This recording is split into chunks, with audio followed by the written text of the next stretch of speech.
Let me show you the easiest way to solve this question that we have on the board. Our goal is to solve for the value of x in the root of 1 over x raised to the power of negative x equals to 3 raised to the power of x. To solve this question, the first step is that we must first eliminate the square root. Are you getting it? And that comes by squaring both sides. Without wasting our time, let us square both sides. D squared and also d squared. So this will eliminate this. So I'm going to have 1 over x raised to the power of negative x, right? This will be equals to 3 raised to the power of x raised to the power of 2. Are you following?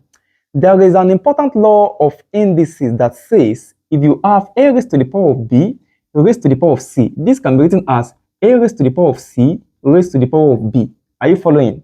I'm going to apply this law to the right hand side of the equation.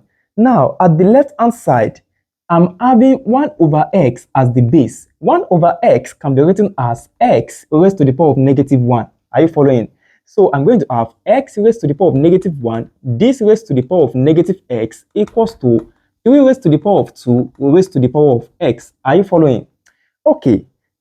Do you know that if you have a raised to the power of b raised to the power of c, this can be written as a raised to the power of b times c, right?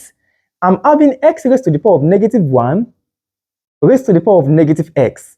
I can take the product of negative 1 and negative x. Negative 1 times negative x will give us what? X. Such that at the left hand side, we are going to be left with x raised to the power of x. This will be equals to, and 3 raised to the power of 2 is what? That is 9, right? Yes. So I'm going to have 9 raised to the power of x. The question is this. Comparing both sides, x, 9, and the exponents are the same. That means that we can set the base to be equal, right?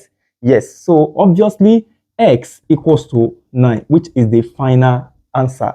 You can see that the question is simple when you understand the various laws of exponents. Thank you very much for watching. If you have any question as touching what we discussed in this class, do not hesitate to let me know in the comment section. Also, do not forget to like, comment, share, and subscribe to the channel, okay? See you in the next class.